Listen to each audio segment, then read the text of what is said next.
मार्कडवाडी तालुका माळशिरस या ठिकाणी बॅलेट पेपरवर निवडणुका घ्याव्यात यासाठीचं महत्त्वपूर्ण निवेदन प्रशासनाकडे सादर करण्यात आलेलं आहे।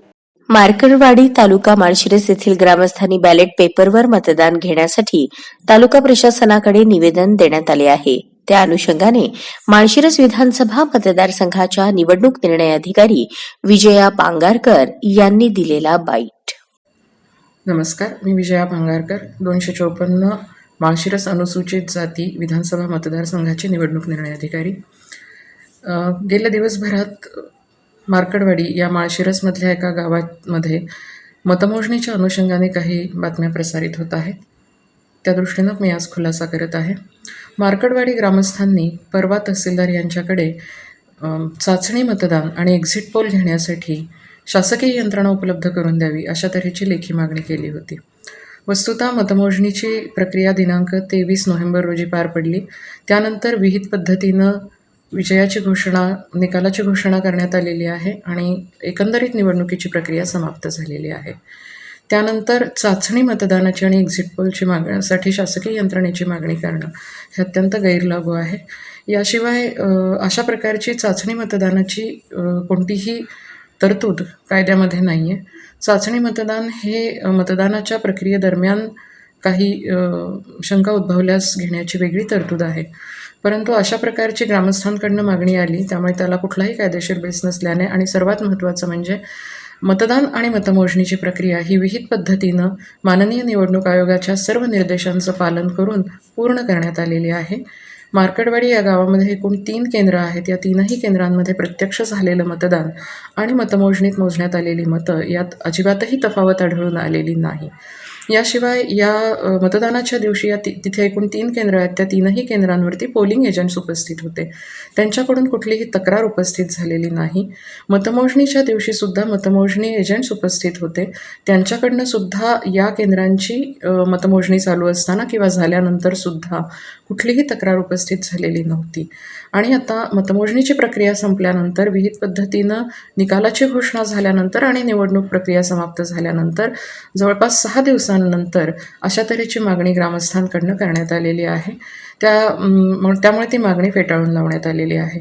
मुळातच निवडणुकीच्या प्रक्रियेमध्ये प्रत्येक टप्प्यात उमेदवारांना सहभागी करून घेतलं गेलेलं आहे।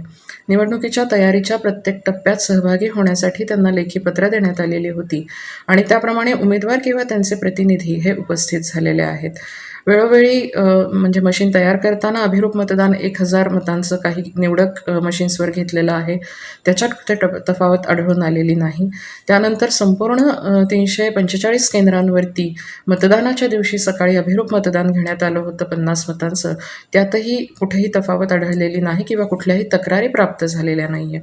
खुद्द मार्कडवाडीच्या बाबतीत सुद्धा मतदानाच्या दिवशी असू देत किंवा मतमोजणीच्या दिवशी असू देत कोणत्याही प्रकारची तक्रार अथवा फेर मतमोजणीची मागणी करण्यात आली नव्हती। आता जे वृत्त प्रसारित होतं आहे ते मात्र थोडंसं वेगळ्या प्रकारचं आहे।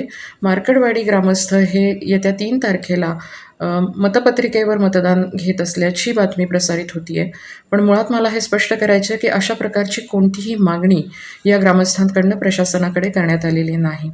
दुसरी गोष्ट, मतमोजणीची प्रक्रिया झाल्यानंतर विहित पद्धतीनं निकालाची घोषणा झालेली आहे आणि एकूणच निवडणुकीची प्रक्रिया समाप्त झालेली आहे, त्यामुळे अशा प्रकारची मागणी ही कायद्याच्या चौकटीत बसणारी नाही आणि प्रशासनाकडे अशा प्रकारची कुठलीही मागणी नसल्यामुळं अशा प्रकारच्या मतदानाला परवानगी देण्याचा प्रश्न उद्भवत नाही आणि चाचणी मतदानासाठी जी ग्रामस्थांनी मागणी केली होती ती मागणी यापूर्वीच फेटाळून लावण्यात आलेली आहे।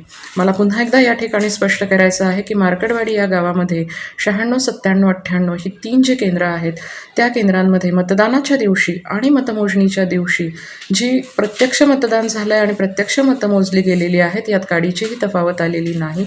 मतदानाच्या दिवशी किंवा मतमोजणीच्या दिवशी या 3ही केंद्रांबाबत कुठलीही तक्रार प्राप्त झालेली नाही। निवडणुकीची निकाल जाहीर करताना सुद्धा फेरमतमोजणीची कोणतीही मागणी या केंद्रांच्या बाबतीत केली गेलेली नाही। तिथे काउंटिंग एजंट्स उपलब्ध असल्याचं आमच्या अभिलेखांवरून पण स्पष्ट होत आहे, त्यामुळे आज जो प्रश्न उपस्थित केला जातो आहे त्याच्यात कुठलाही अर्थ नाही। माननीय निवडणूक आयोगाने वेळोवेळी दिलेले जे निर्देश आहेत त्या निर्देशांना अनुसरूनच निवडणुकीची प्रक्रिया पार पडलेली आहे, कुठल्याही केंद्रावरती मतांची तफावत अजिबातही आढळून आलेली नाही. त्यामुळे एकंदरीतच मार्कडवाडी ग्रामस्थांनी उपस्थित केलेला प्रश्न हा गैरलाभू आहे, चुकीचा आहे आणि प्रशासनाने याच्या बाबतीत योग्य पद्धतीनं कामकाज केलेलं आहे असं माझं सांगणं आहे. धन्यवाद.